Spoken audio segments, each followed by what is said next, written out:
بسم اللہ الرحمن الرحیم الحمدللہ رب العالمین وصلی اللہ علی محمد وآلہ الطاہرین ولعنۃ اللہ علی اعدائہ مجمعین الی قیام یوم الدین۔ 10 اپریل میں مفتی تقی عثمانی اور مفتی منیب الرحمن اور دیگر علماء نے مل کر ایک قومی کانفرنس منعقد کی کہ جس میں انہوں نے فلسطین کی حمایت میں تمام مسلمانوں پر واجب قرار دیا کہ وہ اس تقریر میں مفتی تقی عثمانی نے بار بار کہا کہ غزہ پکار رہا ہے، غزہ پکار رہا ہے اور کافی عرصے سے پکار رہا تھا۔ مواصلاتی نظام کی خرابی کی وجہ سے آپ تک آواز دیر میں آئی۔ خیر، بعض دفعہ کہا جاتا ہے کہ دیر کر دی مہرباں آتے آتے، تو غزہ اب یہ تو نہیں کہے گا آپ سے، وہ اس وجہ سے نہیں کہے گا کیونکہ آپ جائیں گے نہیں، تو یہ تو نہیں کہہ سکتا کہ آپ نے آنے میں دیر کر دی۔ ہاں، یہ ضرور کہے گا کہ آپ نے فلسطین کے مظلوموں کی آواز سننے میں دیر کر دی اور جواب دینے میں مزید دیر کر دی۔ تو سب سے پہلے ہم توجہ دلائیں کہ برادران اہل سنت کی کہ آپ کے علماء جرنلی دنیا کے چیٹر ترین علماء میں سے ہیں۔ یہ وہی علماء ہیں کہ جنہوں نے آپ کے لاکھوں افراد مروا دیے رشیا اور امریکہ کی وار میں۔ انہیں کیا ملا؟ مال ملا اور مدرسے ملے، ملا بغیر پیسے کے لڑنے والے کو دوبارہ ان سے دھوکہ نہ کھائیے گا، اور خصوصاً ان کے فنڈ میں پیسے نہ جمع کرائیے گا۔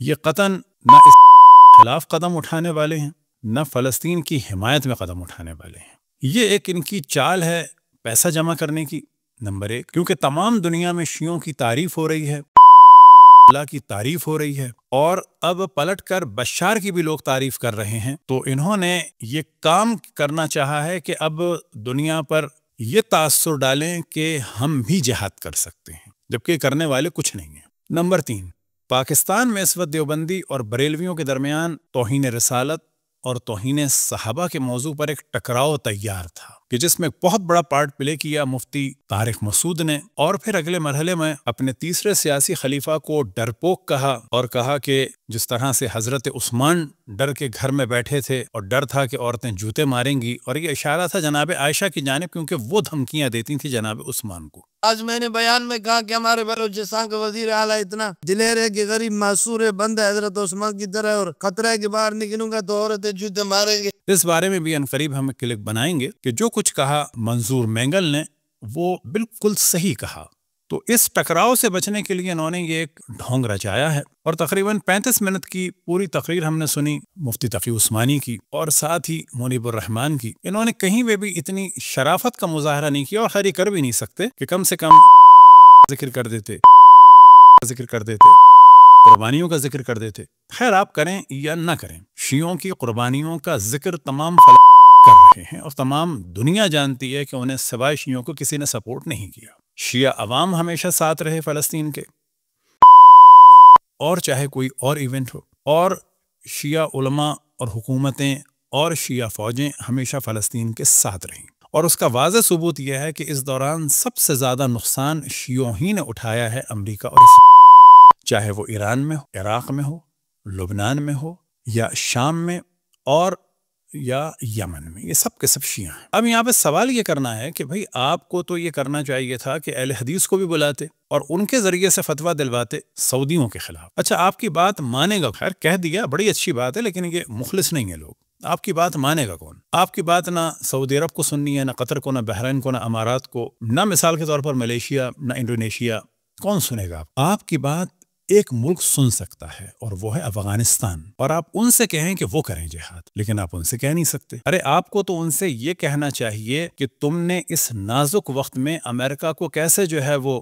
بگرام کا ایئرپورٹ دے دیا ہے، کیوں ایئر اسپیس دے دیا ہے۔ آپ کو پہلے یہ فتویٰ دینا چاہیے تھا اپنے دیوبندی منافقین کو، یعنی طالبان کو، کہ جن کو خود آیا ہے اور ان کو اسلحہ دیا ہے، کہ تم اس وقت بگرام ایئر بیس بند کر دو، اس پہ حملہ کرو۔ آپ کو تو اصل میں فتویٰ دینا چاہیے جولانی کے لیے، کیونکہ وہ اس وقت ہے کہ تم نے کیوں بشار کی تیار کی ہوئی چیزوں کو برباد کیا، یہ تم نے حرام کام کیا۔ تم نے کیوں سالوں سے جس شام کو بچایا ہوا تھا شیعوں نے اور بشار اور دیگر افراد نے، کیوں تم نے وہ سب کچھ برباد ہونے دیا اور حوالے کر رہے ہو اب مختلف گاؤں اور دیہات کو؟ اور جولانی کے لیے تو سب سے بڑی لعنت یہ ہے کہ اس نے پورا جولان حوالے کر دیا اسرائیل کے۔ آپ تو فتویٰ اس وقت دیں سعودی عرب اور امارات کے خلاف، اور ان سے کہیں کہ تم نے اسرائیل کی مدد کی، فلسطینیوں کی مدد نہیں کی، تم نے گناہ کیا، اور اب تم جا رہے ہو حوثیوں پہ حملہ کرنے، تو یہ حملہ کرنا حرام ہے، اور تمام مسلمانوں کے لیے فتویٰ دیں کہ حوثیوں کی مدد کرنا واجب ہے۔ تب مانا جائے گا کہ آپ کو عالم اسلام کی فکر ہے، کیونکہ اب آپ کے ممالک ان پہ حملہ کرنے والے ہیں کہ جو اسرائیل پہ حملہ کر رہے ہیں، اور آپ خاموش ہیں۔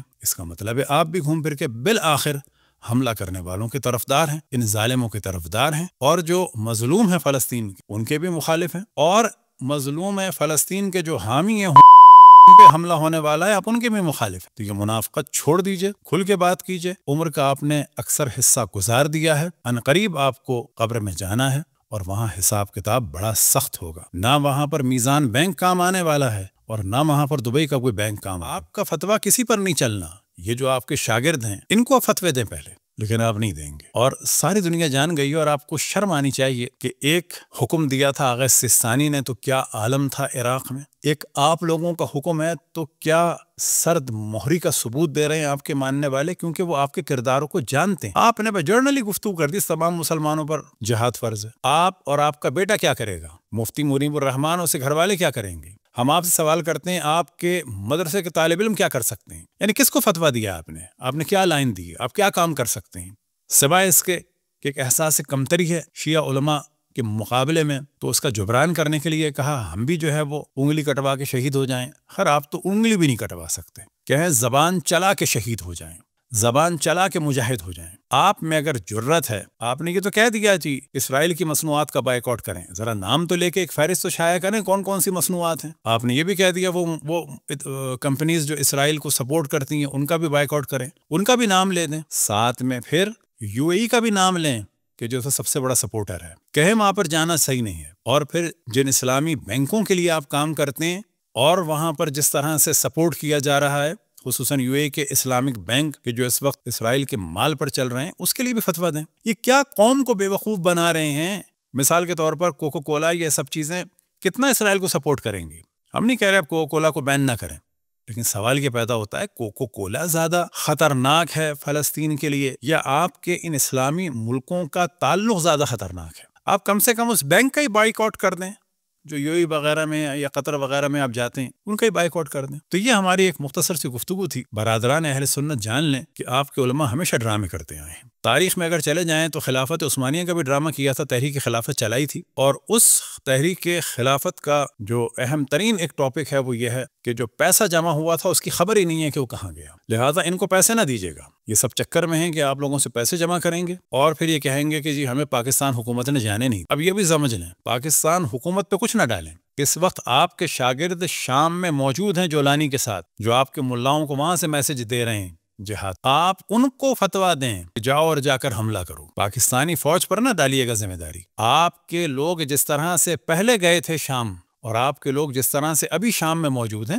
آپ اسی طریقے سے چلے جائیں۔ آپ کہیں گے مصر نہیں جانے دے رہا، آپ کہیں گے اردن نہیں جانے دے رہا، بابا جولانی تو آپ کا آدمی ہے، آپ وہاں جائیے نا، یا پھر اس کے خلاف فتویٰ دیجیے، یا مانیے کہ آپ کا جولانی جو ہے وہ دشمن کا ایجنٹ ہے، اور جو بشار وہاں پر تھا وہ بہتر تھا۔ ہم نہیں کہتے وہ مرد مومن تھا، لیکن ان لوگوں سے بہتر تھا، آپ سے بہتر تھا۔ تو برادران اہل سنت سے گزارش یہ ہے کہ ہم پہلے بھی کہتے چلے آئے ہیں کہ کیونکہ اسرائیل کی مخالفت شیعوں نے کی تو سارے سنی حاکم اور ملا اسرائیل کے حامی ہو گئے، عملاً ہو گئے، زبان سے بے شک کچھ بھی کہتے رہے۔ کیونکہ فلسطین کی حمایت شیعوں نے کی تو سارے اہل سنت حاکم اور ممالک اور سیاستدان اور سارے ملا، چاہے وہ دیوبندی ہوں، چاہے وہ بریلوی ہوں، چاہے وہ اہل حدیث ہوں، یہ سب کے سب فلسطین کے اندر سے مخالف ہیں، مجبوراً نام لیتے ہیں، عملاً کچھ کام نہیں کر رہے ہیں۔ ابھی آپ پوچھ لیں مفتی منیب الرحمان نے کتنا پیسہ بھیجا فلسطین؟ یہ پاپا جانی جو مدینہ چینل چلا رہا ہے، کیا نام ہے اس نے کتنا بھیجا؟ مفتی تقی عثمانی نے کتنا بھیجا؟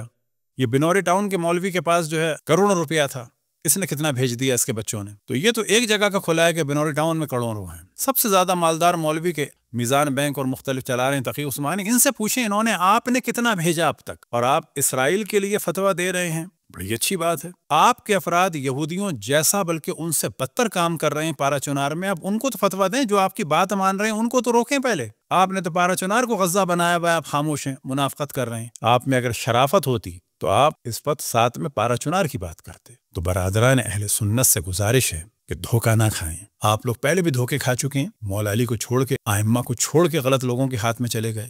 آپ لوگ ابھی بھی علماء حق کو، جو اہل بیت کے ماننے والے ہیں، انہیں چھوڑ کر ان درباری ملاؤں کے دامن کو تھام کے پھر دھوکہ کھا رہے ہیں. بلکہ کہا جا سکتا ہے کہ عوام اہل سنت بھی اچھی بڑی تعداد دھوکہ نہیں کھا رہے. وہ بھی جانتے ہیں کہ ان کے کیا پرابلم ہے اور ان کو ایک احساس کمتری ہے، اور وہ بھی چھپاتے ہیں. پہلے حدیث مولوی جو مکی اور اسی طرح سے ایک اور توصیف الرحمان، اس کو مخاطب کر کے کہیں کہ وہ بھی کچھ کہے. اہل حدیث کو کیوں نہیں بلایا تھا؟ کیونکہ پتا تھا کہ وہ آئیں گے ہی نہیں. ان کا تو امام سعودی عرب کا حاکم ہے، کیونکہ آپ کے مذہب میں فاسق و فاجر ایک ظالم حاکم جو ہے وہ امام ہوتا ہے، امیر المؤمنین ہوتا ہے، خلیفۃ المسلمین ہوتا ہے. آپ کو کانفرنس کرنی ہے تو قطر کے، بحرین کے، امارات کے، کویت کے، سعودی عرب کے ان سارے لوگوں کو بلائیں. انہیں کے ملاؤں سے کیا فتویٰ دیں؟ آپ نے کس کے لیے فتویٰ دیا ہے؟ آپ کے تو درباری مولوی ہر جگہ بیٹھے ہیں، آپ کا فتویٰ سنے گا کون؟ تو حقیقت یہ ہے کہ یہ سب کچھ ہوا ہے دکھاوے کا کام، پیسے جمع کرنے کے لیے. ایک احساس کمتری کے جو ایک فضا بنی ہوئی تھی شیعوں کی عزت کی، اور یہ دیکھ رہے تھے کہ ہر جگہ لوگ کہہ رہے ہیں کہ سنی ملاؤں نے کچھ نہیں کیا، تو اس کا جبران کرنی. اور آخر میں پھر کہوں کہ تقی عثمانی صاحب بار بار کہہ رہے تھے کہ فلسطین پکار رہا ہے، آخری سانس لے رہا ہے. آخری سانس آپ لوگوں کی وجہ سے لے رہا ہے، اور وہ پکار رہا ہے اور یہ کہہ رہا ہے کہ اے منیب الرحمان، اے تقی عثمانی، اے علماء اہل سنت، تم نے آنے میں تو دیر کی بات ہی نہیں ہوتی، تم نے تو ہماری ندا سننے میں بہت دیر کر دی. دعا ہے کہ خداوند تبارک و تعالی تمام مسلمانوں کو محمد وآل محمد علیہ السلام کی تعلیمات اور ان کے فضائل سے آشنا ہونے کی توفیق عطا فرمائے. وصلی اللہ علی محمد وآلہ الطاہرین.